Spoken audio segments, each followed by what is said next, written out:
It might not look like it, but I'm actually practicing my bowing patterns.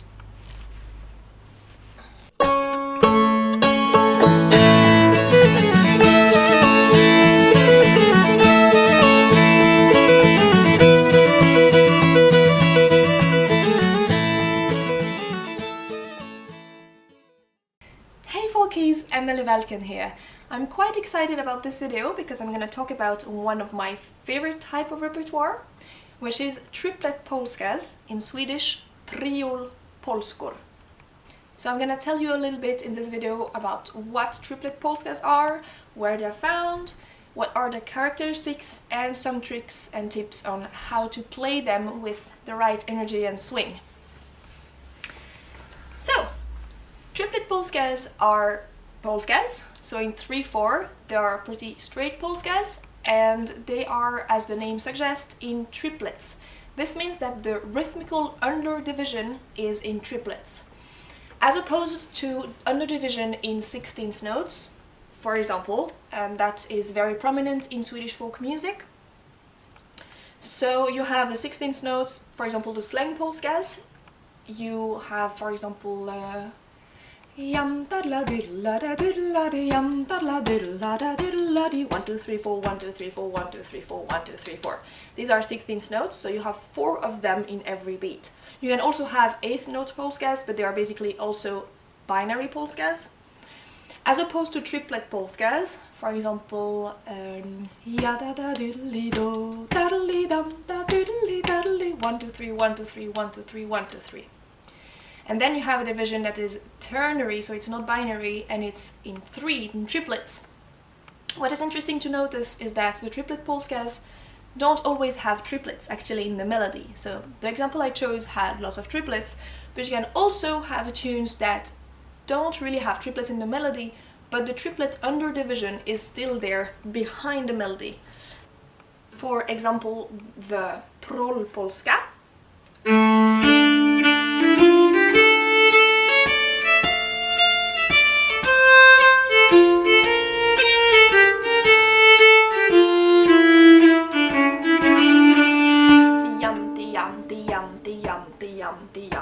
You don't have any triplets in there, but you still have 1 2 3 1 2 3 1 2 3 t 1 2 3 1 2 3 1 2 3 1 2 3 in the background of your brain, in the feeling. So it's not really a question about melody itself, but more about the feeling and the underdivision of the tune. Also, triplet polskas are found in Sweden mostly, and mostly in the northwestern part, a bit center part. I'm not actually sure about Lapland and the very north of Sweden, also because there are only very few tunes that I know of from that region. But the main region for triplet polskas is Jämtland, and also the regions around, so Ångermanland, Medelpad, Härjedalen. And then you also have some triplet polskas a bit here and there, kind of randomly. You have some around in Dalarna, but also, for example, in Bohuslän. So they are mostly concentrated in center, northern, western Sweden, but also a bit in different places sometimes. Tunes travel, you know, quite a lot. And what is interesting to notice about triplet polskas is that they are very geographically close to another type of polska, the short first beat polskas. My very first Scandi folk nerd video, if you remember. So there I don't mean the Boda that much, Boda polska, but mostly Spring Lake area, Rörospols, and Polska, which is there. And what is really interesting is that geography, once more, is a very good factor, very important factor for explaining folk music and rhythms and tunes and everything like that. Because you actually have many ties between short first beat polskas and triplet polskas. Even though they sound quite different at first, because the feeling is very different. The triplet polskas are very straight. 1 2 3 1 2 3 1 2 3 1 2 3 1 2 3 1 2 3 1 2 3. They're like very straight. And the short first beat polska, 1 2 3 and 1 2 3, are just very not straight, very irregular. But actually, short first beat polskas kind of always have some bars that are in triplets. Usually the last bar of a part is in triplets. You don't really hear it because usually it's a long note, but it's in triplets. And in the triplet polskas you also have, depending on the melodies and the tunes, sometimes one bar that is short first beat. Just in the middle of nowhere, you have one short first beat bar. For example, I'm gonna make you a silly face when the short first beat bar is there with this triplet polska. Oops.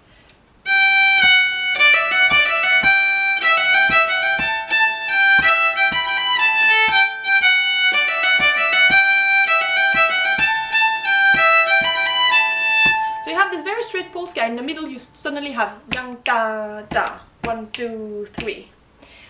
So this depends on the tunes for triplet polskas. Some are just very tripletish, if this is a word, all the way through, but some have one or two or several measures that are actually short first beat. And there are even some tunes, not many, but I know at least one, where the A part is in triplets and the B part is short first beat. And then which category does it belong to? I don't exactly know. There is no perfect answer to that. So keep in mind that there are ties between those two types of polskas, although at first they seem very different. Now let's talk about some characteristics of the triplet polskas.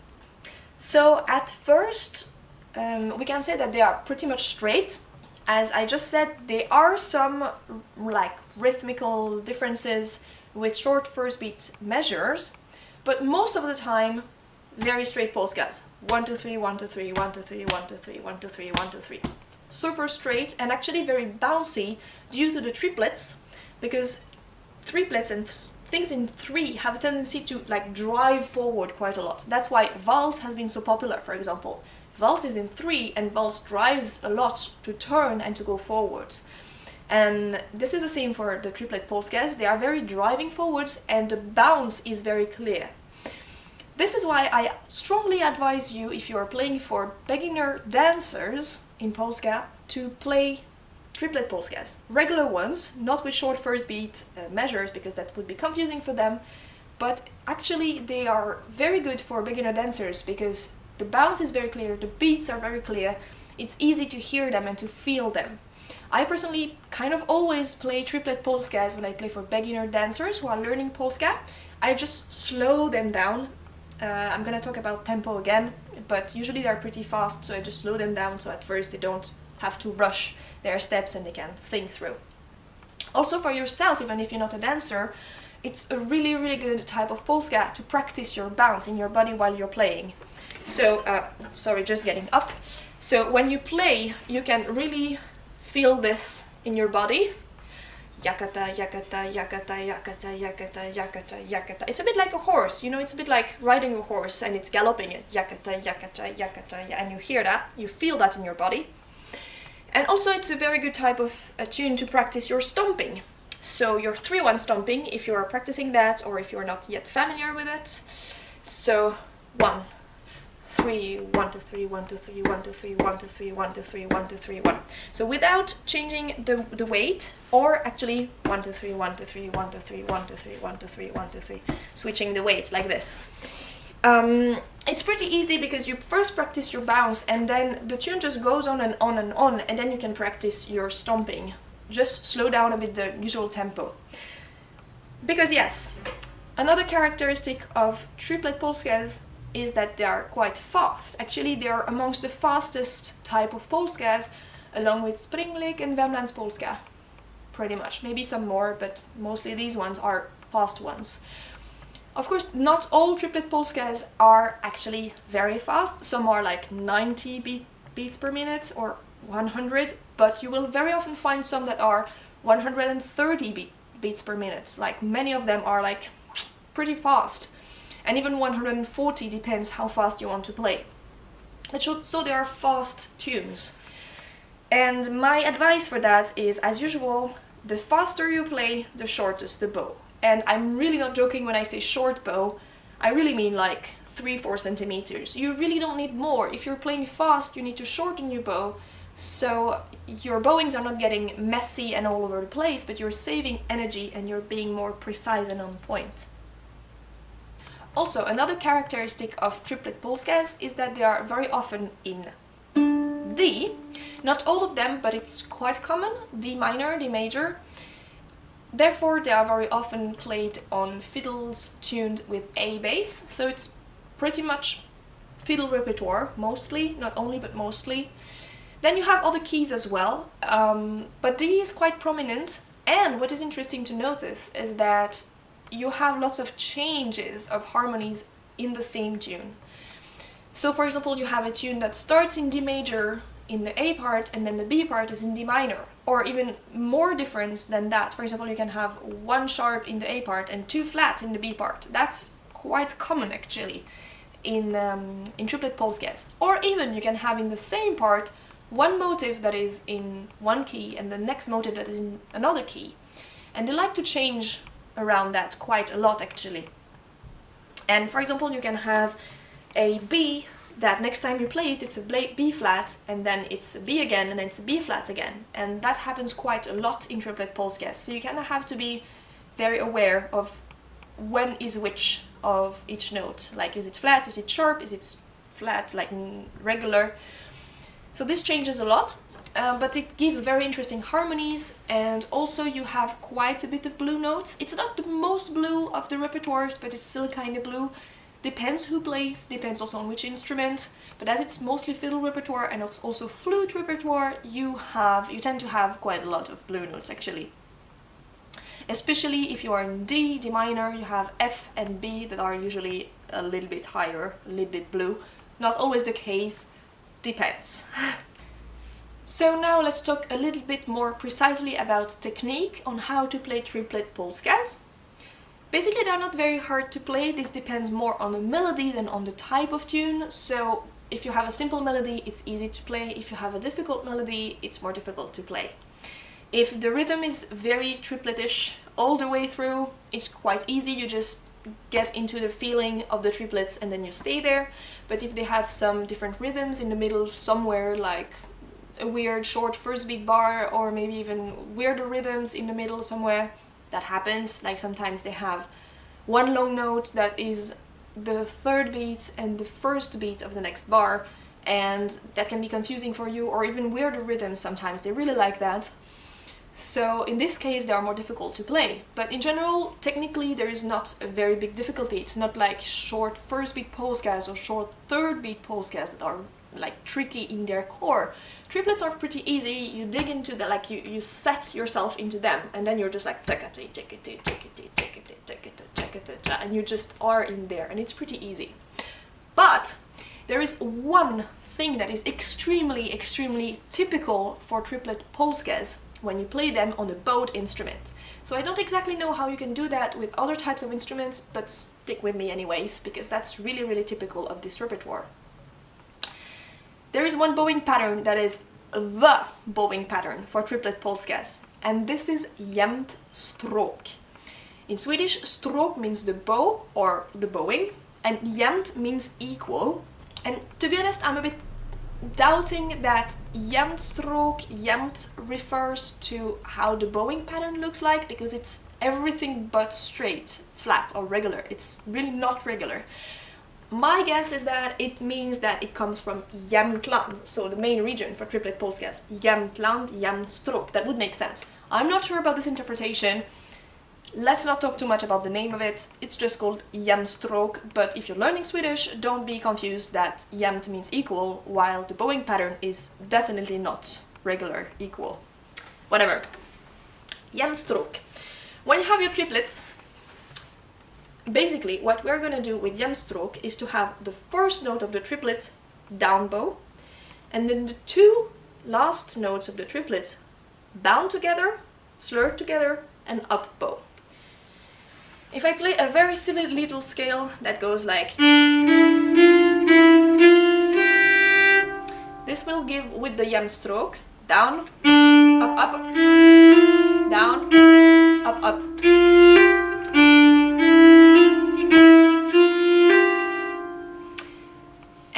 This is actually a very effective bowing, because you have a lot of weight on the first note of the triplet, because you have half the time and you need to do twice the distance compared to the two other notes that you're slurring up.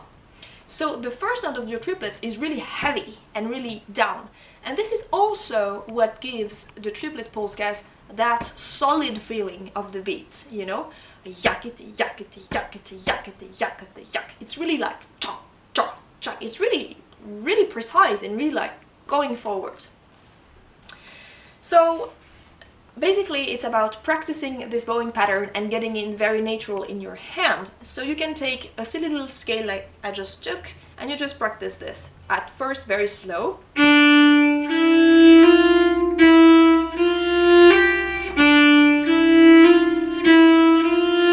And when it starts feeling more comfortable, you can just speed it up.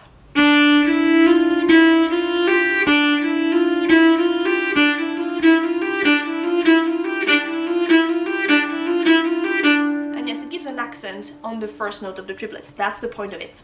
Actually, my teacher in Turbo, Dr. Andersson, tended to make a metaphor, like a comparison with pulling a rubber band. So imagine that you have a rubber band fixed on the ceiling or on the wall somewhere in that direction, and you just pull it and you give a lot of energy because it's rubber, so you need to pull it, and then you release it and it goes fast back, like to the wall in a way. Jämtstråk, jämtstråk, jämtstråk, jämtstråk. If you don't like this metaphor, you can also think of a rubber ball that you are throwing to the wall or to the floor and that comes back to you. Jämtstråk, jämtstråk. So you have to put a little extra energy on the one so it comes back. Whatever, if it's a rubber ball or a rubber band, this is your choice. And this is why I made this silly introduction, now you understand. But basically you're really like dragging, you're going down and then it comes up by itself in a way.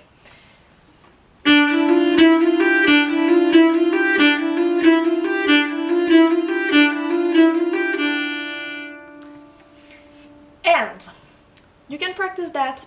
I suggest that you start with very simple patterns like that and then you take like more difficult patterns. If you're playing out of sheet music, it's kind of easy because you can just take your sheet music of a triplet polska and just write down the bowing pattern everywhere and then you follow very closely. If you're doing by ear, it can be a little more tricky, but it's not really tricky. Every time you have a triplet, you just play this bowing pattern extremely consistently through the tune. Then there are two more bowing patterns that you can meet, that you can play in triplet polskas. And this has mostly to do with the fact that you want to be in the right direction with your bow, especially at the end of a part. You want to end up with an up bow, so you can start down again, as with most polskas. And if you have triplets all the way through, and you have one long note at the end, you're gonna end up in the down bow on the long one, and then you're stuck. Yeah, like you're not in the right direction for the next part to start. And you don't want to start up bow, and we don't really do this in Swedish music. So you want to actually end up on an up bow. So what you can maybe do is slurring the three notes of the triplets together. This is not very often happening, but it happens when you want to get back to your good direction of the bow. It can also happen, but it's even more rare that you will separate the three notes, the three last notes before the long notes. This is really rare, but it's also a solution. Depends on the melody and depends on you, what you feel is more comfortable for your playing and the feeling you want to give. The slurred notes are more like smooth and the three separated notes are a little bit like sharper and bouncier. Depends what you want. And there I'm gonna introduce to you one of my favorite exercises about bowing patterns that I've practiced myself for hours and I still do practice quite a lot. It is to play around with the bowing patterns that you can do on triplets. So we have seen the jämtstråk. I've talked about three slurred.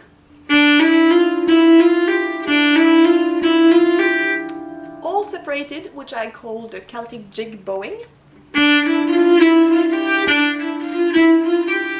And then there is one last one that we actually don't use in triplet polskas, but that I've played quite a bit, which is what I call the classical jig bowing. So not jig, but jig.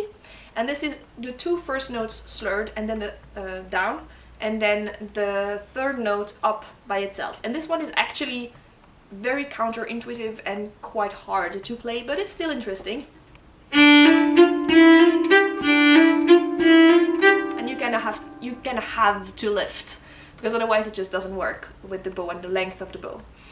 But I really like to play around those four patterns, bowing patterns, and to switch from one to the other quite fast. So what you can do is actually to practice them one after the other. So maybe you play this little stupid scale 2 times with the Celtic jig bowing, then all slurred, then the classical jig bowing, and then the jämtstråk. And you can play around with that, and you can speed it up, and then you can maybe play only once every little scale. And you switch from one bowing pattern to the other very quickly, and you try to be very aware of what you're doing. And this is a way to really be aware of what your bow is doing and to really own your bowing patterns and be able to play them at will. So you're not only having a big toolbox, but you're also very able to use all the tools in there and to use them whenever you want. And I think this is a really good tool to practice.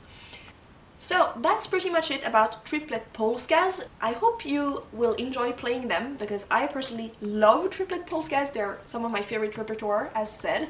I love the harmonies and the rhythms, and I really like this repertoire from that region, basically.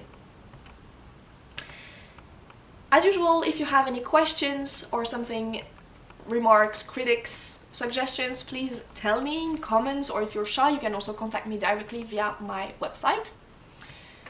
And as usual, also, all kind of support is really appreciated. So the usual YouTube stuff, liking, subscribing, commenting and everything. I really like to have direct contact with you, so just a few words in comments are just extremely precious to me.